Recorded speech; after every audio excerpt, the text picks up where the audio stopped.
अक्सर कई लोगों के साथ में मेरा काफ़ी दिनों से काफ़ी लोगों से निजी परिचय भी है, तो इन सब का भी मैं बहुत शुक्रगुजार हूँ। मौलाना शेख असगर अली साहब,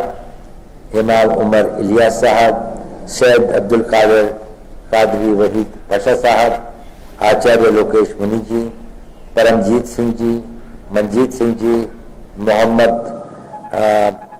महामंडलेश्वर श्री प्रज्ञानंद जी, महामंडलेश्वर श्री प्रज्ञानंद जी, क्षमा कीजिएगा, Swami Chakrapani ji, father doctor M D Thomas साहब, बौद्ध आचार्य यशी फुनसुख जी, श्री पुष्प दंत जी आर्ट ऑफ लिविंग से, परमजीत सिंह जी, तो मैंने नाम उनका आ चुका था पहले, और मौलाना सैयद मोहिद्दीन अशरफी साहब, मौलाना सैयद हसन मलहदी साहब, मौलाना अमीर रश्दी साहब। मैंने अभी हमारे शाहजहां नसीं जनाब नसीरुद्दीन चिश्ती साहब को सुना। उन्होंने एक बहुत ही चंद शब्दों में इसकी अहमियत, इसकी ज़रूरत और इसकी सामयिकता का वर्णन किया है। दुनिया के अंदर में एक अजीब सा माहौल, कन्फ्लिक्ट का माहौल पैदा हो रहा है। अगर हमें उस माहौल का मुकाबला करना है तो सबसे बड़ी ज़रूरत है कि हमें अपने देश के अंदर, अपने घर के अंदर, अपनी चीज़ों के लिए इस चीज़ को कि हम उसे महफूज रखें, हमारी एकता और एकजुहती जो है बरकरार रहे, हम एक सशक्त मुल्क की तरह आगे बढ़ें। पिछले चंद सालों में जिस तरह से और जिस रफ्तार से देश तरक्की कर रहा है और इस रफ्तार से जो तरक्की है इसका जो लाभ होगा वो हर मज़हब का, हर धर्म का, हर हिंदुस्तानी को उससे लाभ होगा, उससे फ़ायदा होगा। लेकिन कई अनासिर, कई फोर्सेस इस तरह की भी एक नेगेटिविज्म का एक माहौल बनाने की कोशिश करते हैं जिससे देश की प्रगति में बाधा पड़ती है, रुकावटें पड़ती हैं। चंद लोग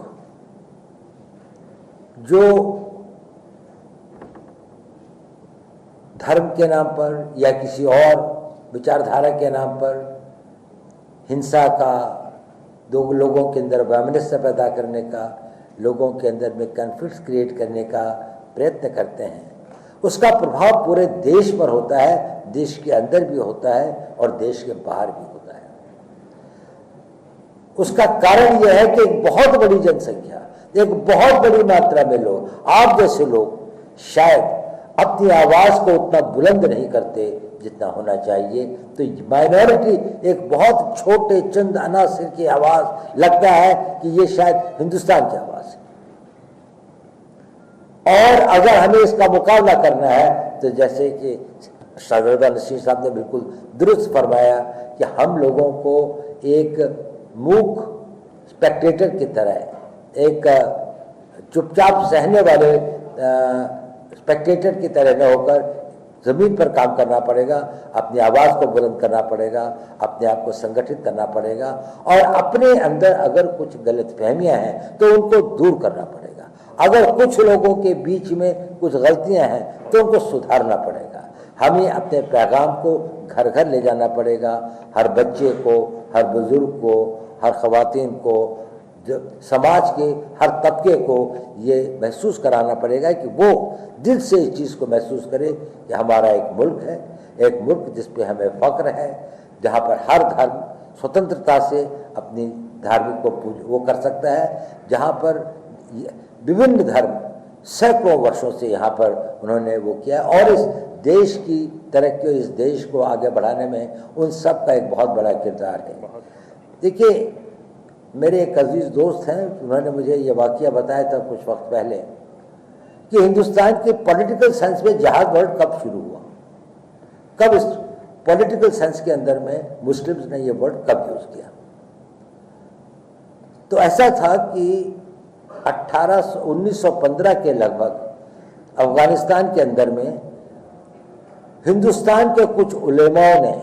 6 उलेमाओं ने जाकर एक प्रोविजनल सरकार बनाई इक्साइल में, और उसकी पूरी गवर्नमेंट बनी। उसका एक प्राइम मिनिस्टर था, होम मिनिस्टर था, डिफेंस मिनिस्टर था, और वो सारे उलेमाओं ने मिलकर उसके जो प्रेसिडेंट था वो राजा महेंद्र पाल सिंह को बनाया। यानी जिहाद तो था,